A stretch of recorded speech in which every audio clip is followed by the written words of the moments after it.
solution. പോത്തീസോണം വൈബോണം. Dhanalakshmi Bank, banking on relationships forever.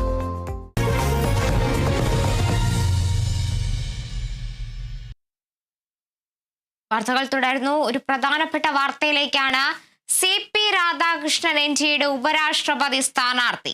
നിലവിൽ Maharashtra ഗവർണറാണ് CP Radhakrishnan. RSS അഭിപ്രായം മുൻനിർത്തിയാണ് പാർട്ടി തീരുമാനമെന്നാണ് വിവരം. തമിഴ്നാട്, കേരള തെരഞ്ഞെടുപ്പുകളിൽ കൂടി പരിഗണിച്ചാണ് തീരുമാനം. ജാർഖണ്ഡ്, പുതുച്ചേരി, തെലങ്കാന എന്നിവിടങ്ങളിൽ ഗവർണർ പദവി വഹിച്ചിരുന്ന ആളാണ് CP രാധാകൃഷ്ണൻ. തമിഴ്നാട് മുൻ BJP അധ്യക്ഷൻ കൂടിയാണ്. വാർത്തയുടെ വിവരങ്ങളുമായി വൃന്ദ ഗോവിന്ദ് ചേരുന്നുണ്ട്. വൃന്ദ, NDAയുടെ ഉപരാഷ്ട്രപതി സ്ഥാനാർത്ഥിയായി CP രാധാകൃഷ്ണനെ നിർണയിച്ചിരിക്കുകയാണ്. RSS യോഗം പൂർത്തിയായതിനു ശേഷമാണോ പ്രഖ്യാപനം ഉണ്ടായിരിക്കുന്നത്? വിവരങ്ങൾ.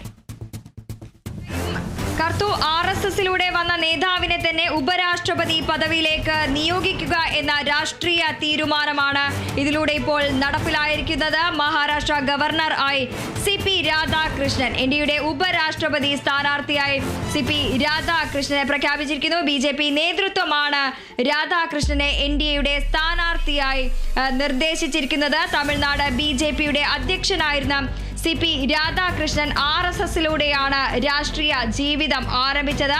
RSSലൂടെ തന്നെ വന്ന നേതാവിനെ തന്നെ ഉപരാഷ്ട്രപതി പദവിയിലേക്ക് നിയോഗിക്കുക എന്ന രാഷ്ട്രീയ തീരുമാനമാണ് ഇപ്പോൾ ഈ ഒരു സ്ഥാനാർത്ഥി പ്രഖ്യാപനത്തിലൂടെ BJP നടപ്പിലാക്കി കഴിഞ്ഞിരിക്കുന്നത്. RSSലൂടെയാണ് അദ്ദേഹത്തിന്റെ രാഷ്ട്രീയ ജീവിതം ആരംഭിച്ചിരിക്കുന്നത്. ജനസംഘത്തിന്റെ നേതാവായിരുന്ന CP രാധാകൃഷ്ണൻ പിന്നീട് BJPയിലൂടെ തമിഴ്നാട്ടിലെ പ്രധാന നേതാക്കളിൽ ഒരാളായി. കോയമ്പത്തൂരിൽ നിന്നും ലോക്സഭയിലേക്ക് തെരഞ്ഞെടുക്കപ്പെട്ട CP രാധാകൃഷ്ണൻ നേരത്തെ ജാർഖണ്ഡ് ഗവർണർ കൂടിയായിരുന്നു. ജൂലൈ 21-നാണ് ആരോഗ്യപരമായ കാരണങ്ങളാൽ ഉപരാഷ്ട്രപതിയായിരുന്ന ജഗ്ദീപ് ധൻകർ രാജിവെച്ചിരുന്നത്. നമുക്ക് നേരത്തെ അറിയാം. ഇതിന്റെ പശ്ചാത്തലത്തിലാണ് ഇപ്പോൾ ഒരു തെരഞ്ഞെടുപ്പ് വന്നിരിക്കുന്നത്. 2027 ഓഗസ്റ്റ് വരെ കാലാവധിയുള്ളപ്പോഴാണ് ജഗ്ദീപ് ധൻകറിന്റെ രാജി. ആരോഗ്യ കാരണങ്ങളാലാണ് രാജി എന്ന് പറയുമ്പോഴും നേതൃത്വവുമായി ഉണ്ടായ അസ്വാരസ്യങ്ങളാണ് രാജിയിലേക്ക് നയിച്ചത് എന്നുള്ള കാര്യങ്ങളും പറയുന്നുണ്ട്. ആ ഒരു ഘട്ടത്തിലാണ് ഇപ്പോൾ മഹാരാഷ്ട്ര ഗവർണർ CP രാധാകൃഷ്ണൻ NDAയുടെ ഉപരാഷ്ട്രപതി സ്ഥാനാർത്ഥിയായി നിയോഗിച്ചിരിക്കുന്നത്. നിലവിൽ മഹാരാഷ്ട്ര ഗവർണർ കൂടിയാണ് CP രാധാകൃഷ്ണൻ.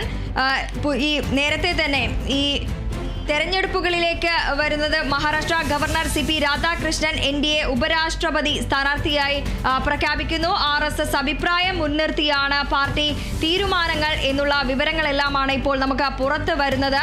തമിഴ്നാട്, കേരള തെരഞ്ഞെടുപ്പുകൾ കൂടി പരിഗണിച്ചാണ് ഇത്തരത്തിൽ ഒരു തീരുമാനം എന്നാണ് നമുക്ക് ലഭിക്കുന്ന വിവരം. ജാർഖണ്ഡ്, പുതുച്ചേരി, തെലുങ്കാന എന്നിവിടങ്ങളിൽ ഗവർണർ പദവി വഹിച്ചിരുന്നു. നിലവിൽ തമിഴ്നാട് മുൻ BJP അധ്യക്ഷൻ കൂടിയാണ് CP രാധാകൃഷ്ണൻ. പിന്തുണ തേടി പ്രതിപക്ഷത്തെ കാണുമെന്ന് JP നദ്ദ അറിയിച്ചിട്ടുണ്ട്. കേരളത്തിന്റെ ചുമതലയുള്ള BJP പ്രഭാരി കൂടിയായിരുന്നു CP രാധാകൃഷ്ണൻ.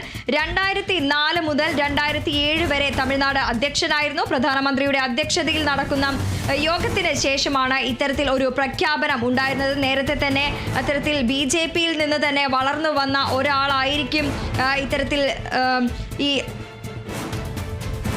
BJPയിൽ നിന്ന് തന്നെ BJPയിൽ തന്നെ വളർന്നു വന്ന ഒരാളായിരിക്കും ഉപരാഷ്ട്രപതി പദവിയിലേക്ക് നിയോഗിക്കുക എന്നെല്ലാം തന്നെ നേരത്തെ തന്നെ വ്യക്തമായിരുന്നു.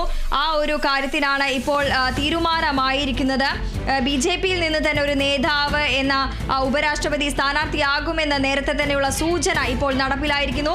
ഈ മാസം 21-നാണ് നാമനിർദ്ദേശ പത്രിക നൽകാനുള്ള അവസാന തീയതി. കേന്ദ്രമന്ത്രി BJP ദേശീയ അധ്യക്ഷനുമായ JP Nadda, Jammu Kashmir lieutenant governor Manoj Sinha, മുൻ കേന്ദ്രമന്ത്രി മുക്താർ അബ്ബാസ് നഖി, രാജസ്ഥാൻ മുൻ മുഖ്യമന്ത്രി വസുന്ധര രാജ സിന്ധ്യ എന്നിവരുടെ പേരുകൾ നേരത്തെ പരിഗണനയിലുണ്ടായിരുന്നു. ഈ ലിസ്റ്റിൽ നിന്നാണ് ഇപ്പോൾ Maharashtra governor CP Radhakrishnan NDA ഉപരാഷ്ട്രപതി സ്ഥാനാർത്ഥിയായി തെരഞ്ഞെടുക്കപ്പെട്ടിരിക്കുന്നത്. കാർത്തു. ശരി, CP രാധാകൃഷ്ണനെ ഇന്ത്യയുടെ ഉപരാഷ്ട്രപതി സ്ഥാനാർത്ഥിയായി നിർണയിച്ചിരിക്കുകയാണ്. നിലവിൽ മഹാരാഷ്ട്ര ഗവർണറായ CP രാധാകൃഷ്ണനെയാണ് ഇന്ത്യയുടെ ഉപരാഷ്ട്രപതി സ്ഥാനാർത്ഥിയായി നിർണയിച്ചിരിക്കുന്നത്. പ്രധാനമന്ത്രിയുടെ അധ്യക്ഷതയിൽ ചേർന്ന യോഗത്തിന് ശേഷമാണ് ഇത്തരത്തിലൊരു തീരുമാനം പുറത്തു വന്നിരിക്കുന്നത്. RSS അഭിപ്രായം മുൻനിർത്തിയാണ് പാർട്ടി തീരുമാനമെന്നാണ് ലഭ്യമാകുന്ന വിവരം. വൃന്ദ ഗോവിന്ദാണ് വിവരങ്ങൾ നൽകിയത്.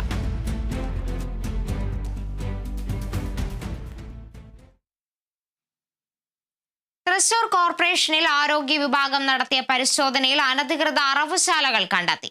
നെല്ലിക്കുന്ന്, രാമവർമ്മപുരം എന്നിവിടങ്ങളിലാണ് അറവുശാലകൾ പ്രവർത്തിച്ചിരുന്നത്. ആരോഗ്യ വിഭാഗത്തിന് ലഭിച്ച രഹസ്യ